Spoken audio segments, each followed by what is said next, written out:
My name is Hazel, and I was never supposed to step into his world. I wasn't born with a silver spoon. I wasn't even born with a spoon. My mother cleaned houses, my father fixed cars until his lungs gave out, and I grew up believing survival was the only dream I could afford. By 26, I was working nights as a cleaner in a skyscraper where men in tailored suits sealed billion-dollar deals, while they toasted champagne upstairs. I was mopping floors downstairs, trying not to think about how far the world was from fair. That's when I met him. Adrian Blackwell, the CEO whispered about in magazines, feared in boardrooms, envied by everyone who saw him. He was a myth more than a man to people like me. Cold, unreachable, untouchable. Or so I thought. The night I first saw him, it was almost midnight. I was dragging my cart across the marble lobby when I noticed someone slumped against the wall.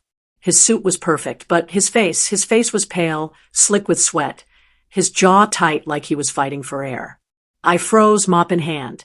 A man like that didn't belong broken in the corner of a lobby. But his eyes flicked up to mine, sharp even through the pain. "You," he rasped, voice low, commanding. My heart stuttered. "Me." He pulled something from his pocket with trembling fingers and pressed it into my hand. A black card. Heavy, gleaming. Something I had only ever seen in glossy photos online. "Take it," he whispered. "Use it. I won't need it where I'm going." My stomach dropped.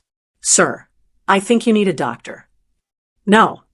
His voice cracked like a whip, but his grip on my wrist was weak. "No hospitals.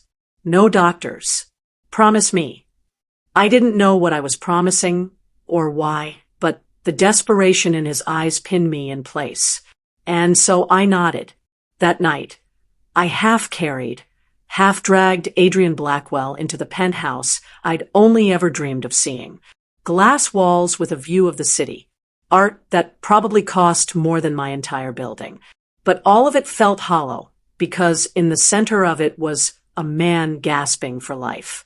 I searched frantically for help, medicine, a phone number, anything. That's when I saw them. Bottles of pills stacked in drawers. Medical files scattered across a desk. Words I didn't fully understand but could piece together enough. Toxin, organ damage, progressive decline. My blood ran cold. He wasn't sick. Someone was poisoning him. And in that moment, something inside me shifted. I could have walked away. I could have left him to die in his glass palace, the way he seemed ready to. But I didn't, because in his eyes, for just a second, I didn't see a CEO or a billionaire. I saw a man, human, vulnerable, afraid. And I decided I wasn't going to let him die. Not like that. Not while I was there. I stayed by his side all night. I brewed the bitter herbal teas my grandmother once made when my father was sick. I pressed cold cloths to his forehead.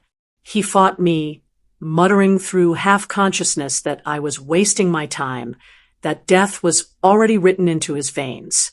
But I refused to leave. The sun rose, golden light spilling over the city, and he opened his eyes. For the first time, Adrian Blackwell didn't look like the untouchable CEO I'd only read about.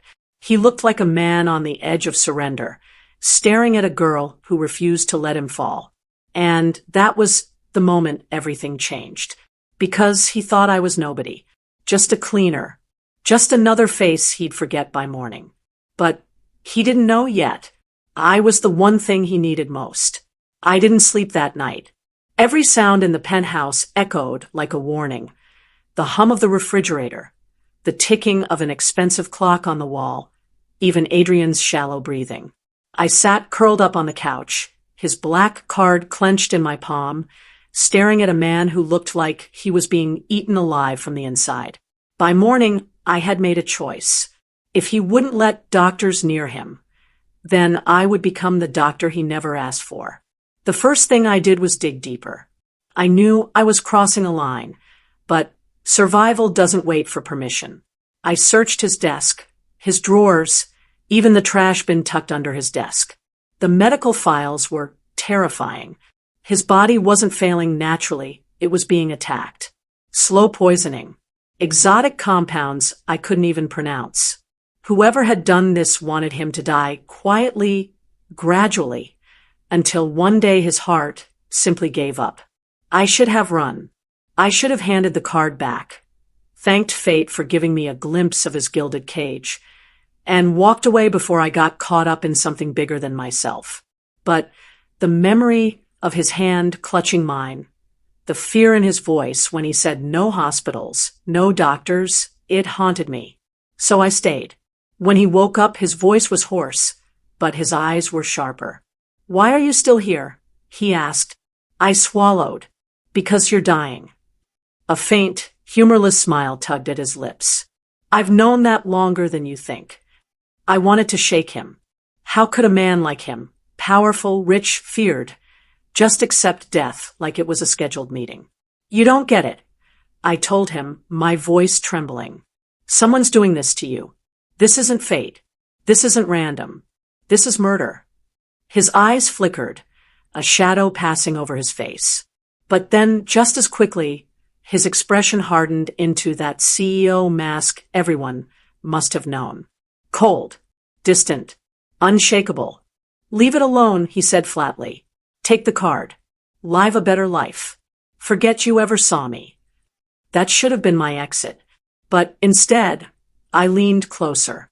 "No, I'm not leaving you to die. You trusted me when you handed me this card. And if that means something, then you're stuck with me." For a moment, he stared at me like I was insane. Maybe I was. But then he looked away, his jaw tight, and whispered so softly I almost didn't hear it, "You don't understand what you're getting into." He was right. I didn't. Not until a few days later. With the black card, I started buying things I never thought I'd touch. Rare herbs, imported tonics, even discreet consultations with underground healers who didn't ask too many questions. Each night I brought something new to his penthouse, brewing strange teas, grinding powders, mixing remedies. Some worked, some didn't. But slowly, his strength began to return. And with his strength came his temper. "You're reckless," he snapped one evening as I laid out another concoction. "Do you have any idea how dangerous this is? If anyone finds out, then let them." I shot back. "I'm not afraid of whoever's doing this to you." He leaned forward then, his eyes burning into mine. "You should be." The air between us went cold. Because in that moment, I realized something terrifying. He wasn't just afraid of dying. He was afraid of the people who wanted him dead. The next night, I got my first taste of just how right he was. I was leaving the penthouse when I noticed a car parked across the street. Black windows, engine running. At first I brushed it off, but then I saw it again the next night. And the one after that, someone was watching. I told Adrian, but he didn't look surprised. "They know," he muttered. "They know I'm not gone yet." I frowned. Who? Who wants you dead?" For the first time, I saw something break in him. Not fear, not anger, but something closer to betrayal. "The people closest to me," he said quietly, "the ones who smile in my face during the day and poison my glass at night." My blood turned to ice. Family, business partners, friends. Whoever it was, they weren't strangers. They were people he trusted, people who stood to gain from his death. And as the silence stretched between us, I realized two things. One, I had stumbled into a game I didn't understand. And two, I was already too deep to walk away. Because I wasn't just a cleaner anymore. I was the only person standing between Adrian Blackwell and the grave. And somewhere in the shadows of the city, someone wanted to make sure I failed. I never imagined I'd end up living in his world, but that's exactly what happened. Day by day, I stopped being just a cleaner who passed through the lobby at night. I became the shadow in his penthouse, the girl mixing teas and tonics, forcing him to eat when he'd rather starve whispering stubborn encouragement when his body begged him to give up. He fought me in the beginning. Adrian Blackwell was the kind of man who controlled boardrooms with a single glance, who built an empire out of iron will and ruthless choices. He didn't know how to be weak. He didn't know how to need someone. But weakness has a way of humbling even the strongest. And late at night, when the city lights flickered against the glass walls and the silence pressed too heavy, he would let the mask slip. He would let me see the man underneath. Once, I found him sitting on the balcony, staring at the skyline with a glass of untouched whiskey in his hand. His voice was low, rough, almost fragile. Do you know what it feels like to watch the clock run out on you? To feel the poison in your veins and wonder which breath will be your last? I swallowed hard. No, but I know what it feels like to watch someone you love die and not be able to stop it. He turned then, his sharp eyes searching my face. For a moment, it wasn't CEO Adrian Blackwell looking at me. It was just a man who realized maybe he wasn't alone in his pain. Little by little, the walls between us cracked. He let me read him stories from his childhood medical files, as if sharing the burden would lighten it. He asked me about my life, about my parents, my crappy apartment, the dreams I buried because rent was more important than hope. And I saw him soften. He laughed, once a real laugh, when I told him how I used to sneak into rich neighborhoods as a kid and pretend I lived there, just to feel what it was like. You'd fit in better than half the people I know, he said, almost smiling. I didn't tell him the truth, that I didn't want to fit in. Not in their world. Not when it came with betrayal and poison slipped into a glass. But as his health improved, danger grew sharper around us. The car that had been watching, it didn't just stay across the street anymore. Twice, I caught it following me when I left the penthouse. Once, someone slipped a note under the penthouse door, just 4 words written in block letters. SHE can't save you. My hands shook as I showed it to Adrian. For the first time, he looked afraid, not for himself, but for me. You shouldn't be here, he said, his voice tight. They'll hurt you to get to me. I shook my head. Let them try. Hazel, I mean it. No, Adrian, I cut him off. I promised I wouldn't let you die, and I don't break promises. You think I'm afraid of shadows? Of people who hide behind tinted windows and poison bottles? I grew up fighting harder battles than they can imagine. They don't scare me. His jaw clenched. He wanted to argue, but instead he just stared at me for a long, heavy moment. And then, softer than I'd ever heard him, he said, "You should scare me, because I don't know what I'd do if I lost you." Those words sank into me, like fire. I wasn't supposed to feel this. He wasn't supposed to say this. But something unspoken had already taken root between us, and neither of us could tear it out. One night, as I was cleaning up after another round of bitter tea, he reached for my hand. His skin was still warm from fever, but his grip was steady. "You've given me something no one else has," he said quietly. "What's that?" "Hope." I didn't know what to say, so I just squeezed his hand back. But deep down, I knew hope wouldn't be enough, because whoever poisoned him wasn't finished. They were watching, waiting, and soon they would make their move. And when they did, it wouldn't just be Adrian's life on the line. It would be mine too. I thought I was saving him with teas and old remedies. I thought maybe it was faith or luck that kept him breathing through the nights when his chest rattled and his skin burned. But I was wrong. The truth hit me like a storm the night I found the folder. I'd gone into his office, looking for paper to jot down the strange symptoms he'd been having, when I noticed a drawer slightly open. Inside was a plain black folder. No labels, no markings, just heavy paper filled with words that made my blood run cold. Project Seraph, experimental toxins, genetic immunity, and one name written across the page like it was the answer to a riddle. My name, Hazel Carter. My hands trembled as I read the report. The toxin in Adrian's body wasn't random. It wasn't some street poison. It was man-made, engineered, designed to break him down slowly, unless he was treated by someone who carried the immunity in their blood, me. That's why my teas had worked. Why my touch seemed to calm his fever. Why every time I pushed him to drink one more bitter cup, his color returned. It wasn't just stubbornness. It was science. It was me. I was the antidote. I stumbled back from the desk, the world tilting beneath me. Suddenly, everything made sense. Why the watchers didn't just storm the penthouse. Why the note had been left at the door. Why Adrian's eyes sometimes lingered on me with a kind of haunted realization. He'd known.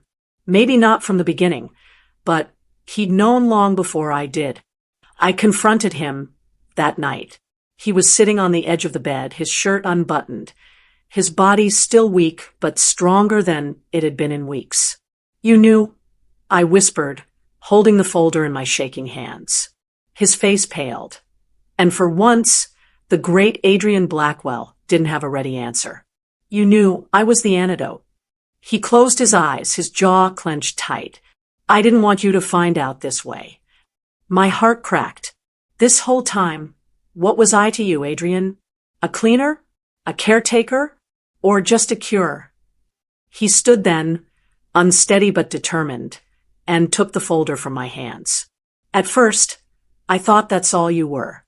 The cure. The one thing standing between me and the grave. But, Hazel," he stepped closer, his voice breaking. "You became more. So much more. That's what terrifies me." I wanted to believe him. God help me. Part of me already did. But the betrayal of his silence cut deep. Before I could answer, the power in the penthouse went out. The room plunged into darkness. A second later, the glass wall shook with the force of an explosion outside. They were here. Shadowy figures stormed through the broken doorway. Men in black, guns gleaming under the emergency lights. I grabbed Adrian's arm, dragging him behind the marble counter as bullets shattered glass. My chest heaved, adrenaline drowning out the fear. I grabbed the black card, still tucked in my pocket, and hurled a vase at the nearest attacker. The distraction gave Adrian just enough time to pull me toward a hidden panel in the wall. A panic room. Of course he had won. The steel door slammed shut, bullets pinging against it from the outside. My breaths came fast, my hands still trembling. "They want me," I said, my voice raw. "They'll kill you just to take me." Adrian's hand gripped mine, tight enough to hurt. "Then they'll have to kill me first." For the first time, I believed him. Inside that steel room, as the world outside raged with chaos, we made a plan. The black card wasn't just money, it was access, power, leverage. I used it to trace payments, transactions, accounts hidden under layers of lies. And one by one, the names surfaced. Board members, investors, people who smiled in Adrian's face during the day and signed contracts to end his life at night. They wanted him dead because he'd uncovered their corruption. He knew too much. And now, so did I. So, we turned the tables. Every file we uncovered, every damning transaction, I leaked. To the press, to the authorities, to the very competitors who would feast on their downfall. And all of it was funded with the black card Adrian had handed me the night we met, when he thought he was dying. The empire they tried to steal from him, I burned it down around them instead. But the final move, that was personal. When the last of them tried to corner me in a parking garage, certain I was just a poor girl who'd gotten lucky, I looked him in the eye and told him the truth. "You thought I was nothing. Just a cleaner. Just another nobody. But I was the one thing you couldn't kill. I was his antidote. And now," I smiled as sirens wailed in the distance, "I'm your poison." The look on his face as the cops swarmed in, it was worth every scar, every sleepless night, every moment I thought I might not survive. Because they were wrong about me. About us. I wasn't just saving Adrian Blackwell's life.